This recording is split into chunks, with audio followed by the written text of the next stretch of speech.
ahead, close your eyes, and think about this question. Think about your ideal learning environment. If you could, what would it look like? Especially, how would it feel? What are some of the words that you would use to describe how this environment looks? And now I'd like you to stand up, if you would. You can open your eyes and stand up. Go ahead. We need to exercise a little bit.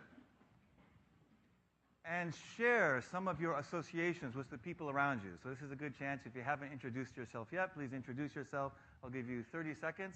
And share your answers. What is your ideal learning environment? What are some of the words you would use to describe it? Okay, begin. 30 seconds. Okay, time. Okay.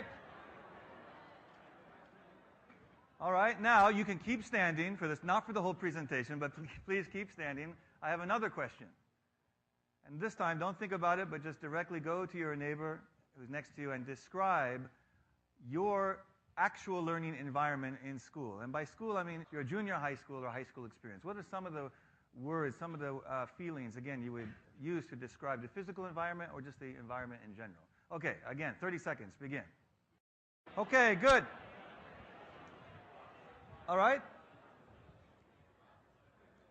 So what did you notice? You may sit down now. Thank you. You might feel a little better too, right? Physically, you got to talk to people. Now, I did the same experiment with several of my classes over several semesters, including at this one, just a few days ago with my students at Kansai Gaidai.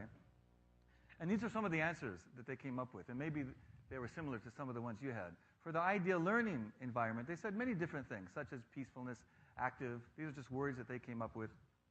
Mainly positive things. I love some of these, right? Small groups, laughing, curiosity, smile, kind teacher, no teacher, right? Motivated, authentic, dream, experience, right? Mistakes are okay. Again, these were my Japanese students who came up with these. Variety, all sorts of different things. And maybe you had some of these. But is this similar to the actual education experience or the school experience that people have? Well, what do you think some of their answers were? What were some of your answers? Go ahead, shout them out. Sterile.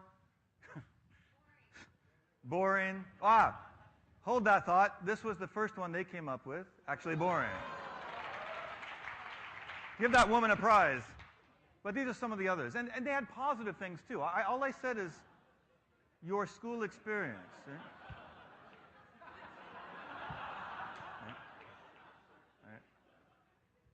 Right? This one said, right, why do I have to study this? Silence. Oshiri ga itai. They come up with this, right? Only listening, taking notes. Felt, school made me feel stupid. Forget everything after the test. Reading comics in class. They told me if you sit near the back, the teacher doesn't notice that you're reading comics. Playing the PlayStation. Time is not their own, so they don't feel free. There's a sense of fear, and everything is timed, and there's bells to go to the next thing. So as we know this intuitively, we know this through our experience, but there's a bit of a gap between how people like to learn and how they do learn and then the school experience. Not just in Japan, and not always in Japan, but of course it's everywhere across the world. I also asked him, when did you really learn the most? If I asked you, kindergarten, grade school, high school, college, graduate school, when did you really think you were learning the most? And interestingly enough, this is not a scientific poll, but over 60% in my informal poll would say elementary school. Even though it's a long time ago, they still remember that that's the time when they learned a lot. And I asked them to visualize what elementary school looks like. And this is what they come up with, something like this. They sketch out ideas like this. So a lot of lectures are 1 hour or 90 minutes. Now, have you been in a boring lecture ever in your life? Anyone? Not this one, of course, but I mean other ones. And watch it. Anyway, a lot of lectures are like very didactic, just speaking, and then at the end, questions, right? And then the professor says, 質問がないですか? じゃあ以上で終わります. Good night. And you think, I'm the greatest teacher in the world. They have no questions. So Nicholas Negroponte, who many TEDsters will know, of course, as the founder of MIT Media Lab, he said 25 years ago that good education has got to be good entertainment. And he doesn't mean the superfluous or the decorative, but that you have to engage students. Variety is one of those ways. So what could you do? We all have different things we could do. You could have an interactive presentation by the instructor first, very interactive, followed by active discussion, followed by an activity that the students do. Then you can have more discussion on that. Maybe you have a video, a TED video perhaps, more discussion, and maybe a summary, Q&A, something at the end. That's just one way. There are many things that you can do besides just a boring lecture. Most lectures and many classes don't ask students to do something, but we want to do, not just listen, right? Don't you want to do? So what did Confucius say about that? Remember this old chestnut, I hear and I forget, I see and I remember, I do and I understand. This should be plastered on the door of every school in the world. Students should be doing. We should be tapping into their natural curiosity and exploration. And my favorite spaceman, my favorite scientist from the United States, Dr. Neil deGrasse Tyson, has a great little quote about this. Kids are born curious. They're always exploring. We spend the first year of their lives teaching them how to walk and talk, and the rest of their lives telling them to shut up and sit down. Yep. Don't get them started. But it's true, isn't it? So why not this idea of having students teach? How many of you are teachers? Just curious. Teachers, lecturers, professors, some of you. How many of you have your students actually do a lot of the teaching each other, right? It's a brilliant way to actually go about it. And as Eric Mazur founded the idea of peer instruction, and he found out that nothing clarifies an idea better than explaining it to others. And we know this. We know this from experience. So these are some snaps from my afternoon classes at Kansai Gaidai with my foreign students. This is a business class, but they're actually doing total quality management rather than just listening to me talk about it. And they can have fun. This is role-playing. These two students from Germany were very happy to play the roles, no problem. There's a student from France explaining Hofstede's dimensions, but using paper and a cube, not PowerPoint. They could have used PowerPoint, but they decided, no, we're not going to do that. Students here singing a song about labor management issues that they wrote. They didn't have to do that. That's something they did. So they did lots of different things in class. So, as Mazur says, you can forget facts, but you cannot forget understanding. And there are many different ways to have students come to actually understand. Now, moving is very important, too. I tried to have you move a little bit, but we don't do enough of that. But you can do it even in a lecture hall. This is I was lecturing, or not lecturing, I was speaking at Oxford, and someone took this picture. And then a little bit later, they're not leaving, they're actually engaging, and they're doing something. So we have to move, and they're very open to doing this kind of thing. Here at Kansai Gaidai, you can see students up and moving. You can do that in a lecture hall. But what about multimedia? How many of you have ever used multimedia in class as a student, as a teacher? And when you think of multimedia, you might think of PowerPoint. Or Prezi, which is much better, as we know. Sorry. Now, speaking about PowerPoint, going back to John Medina, he says we should toss our PowerPoint, and the reason is it looks like this, and this leads to this. And we don't want to do that. You think I'm kidding, but this is an actual picture I took. I won't say who it is, very famous politician there. This was a very important presentation, 2 hours. After 10 minutes, I took this picture, sleeping. It's very, very normal. And people say, why do Japanese sleep on the trains? Now you know. PowerPoint. Well, stop it. I'd like to play another little video clip. This is from the Lecture Fail Project, from the Chronicle of Higher Education. Students sent in their ideas about the college lecture, and here's what they had to say. Just a few clips. I've had a lot of boring class lectures.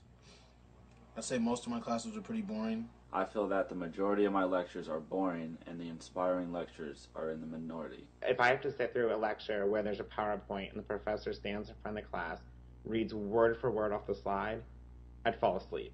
That's not learning.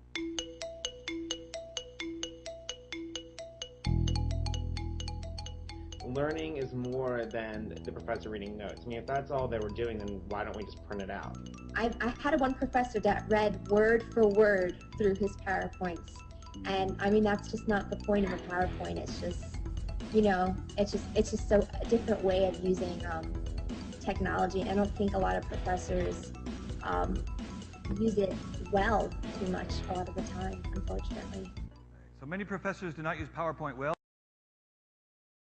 And I learned this when I was 17, when I was in biology class and I studied photography for the first time.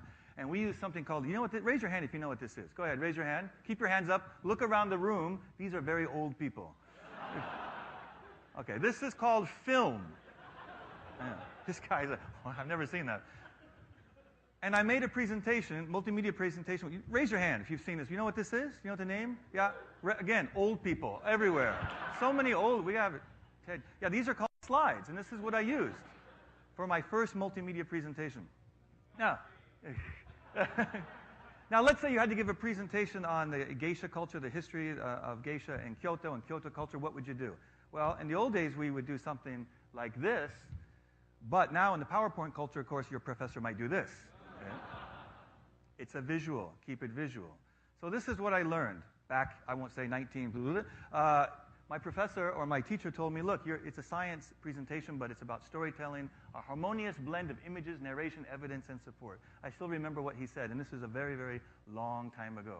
And of course, we've learned a lot over the years. When I worked at Apple, I learned a lot from observing the Yoda. He's the Yoda of presentations.